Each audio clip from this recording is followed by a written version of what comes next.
I'm Steven, this is Cory, this is Eric, and we're Just Got Played, coming to you from the Cloak and Blaster in Orlando, Florida, where we just finished playing Planet from Blue Orange Games.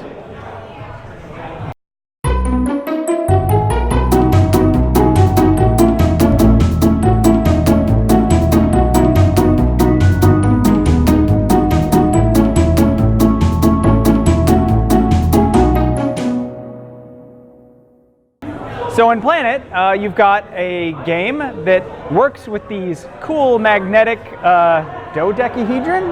Is that how you say a 12-sided shape? I don't know. You pick up these different tiles and you stick it on your planet. You're going to draft those every round, and there's going to be 12 of them, so eventually you're going to fill up your planet. And what that's going to do is it's going to score you these different animals that are going to come to visit your planet.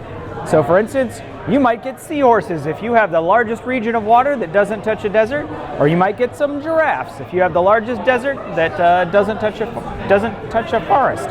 So you've got drafting of these tiles, and then you've got a set collection to determine which of these animals are going to come score. Also, you're going to have a private objective to have a whole bunch of any given type, whether it's water or plains or desert or Arctic or forest. And that is a very short, quick game. I'd say so. All right. So, Cory, if you could tell me something that you really liked most about this game, what would it be? I have to say the thing that I like the most is at the end of the game, you have all your animal cards or your animal point cards in front of you, and your planet is completed. And I feel like I'm on Animal Planet. Like I just felt like like National Geographic. It just felt cool to put that planet together, and I was happy whether I won or not. It's pretty cool. I'm an animal lover, so. Come visit Cory's zoo.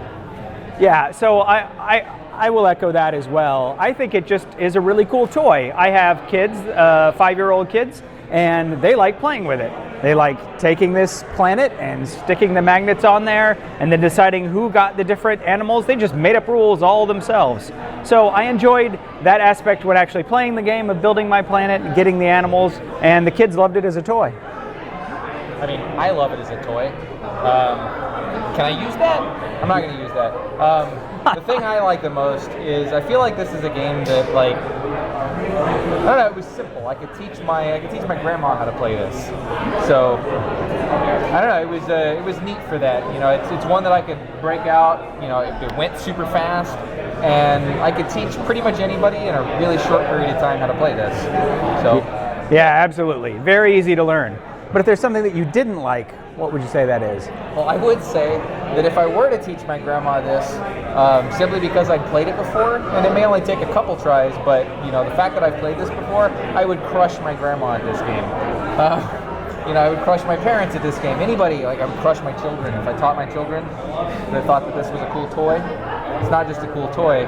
It's a, you know, for as simple as it is, a surprisingly deep-ish game.